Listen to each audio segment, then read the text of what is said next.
ఈ విషయం నీకు తెలిసే ఉంటుంది.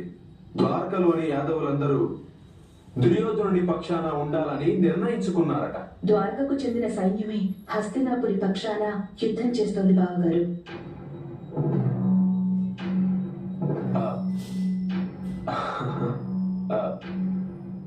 ఈ రోజు నాకు మన ప్రియ పాండు జ్ఞాపకాలు మనసులో మెదులుతున్నాయి.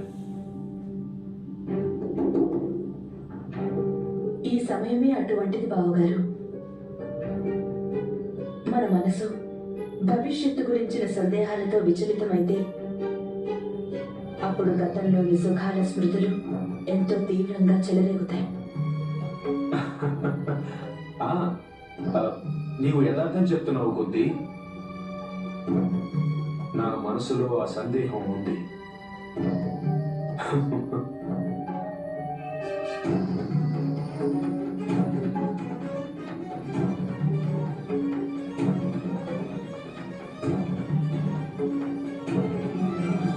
నాకు నా బాల్యంలోనే ఒక సంఘటన జ్ఞాపకం వస్తుంది. అప్పుడు పాండు కేవలం 2 లేదా 3 ఏళ్ల బాలకుడు.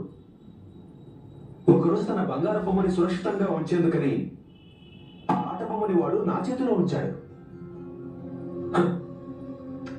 మరి నేత్రాల నుండి చూడగలిగిన వారు, వారి ప్రపంచం నేత్రహీనులకి భిన్నంగా ఉంటుంది కదా కొద్ది.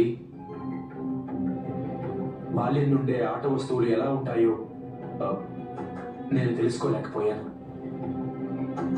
నేను జాగ్రత్త పరచలేకపోయాను. ఆట బొమ్మను జారి కింద పడి విరిగిపోయింది. అప్పుడు పాండు బాగా ఏడ్చాడు. అప్పుడు నేను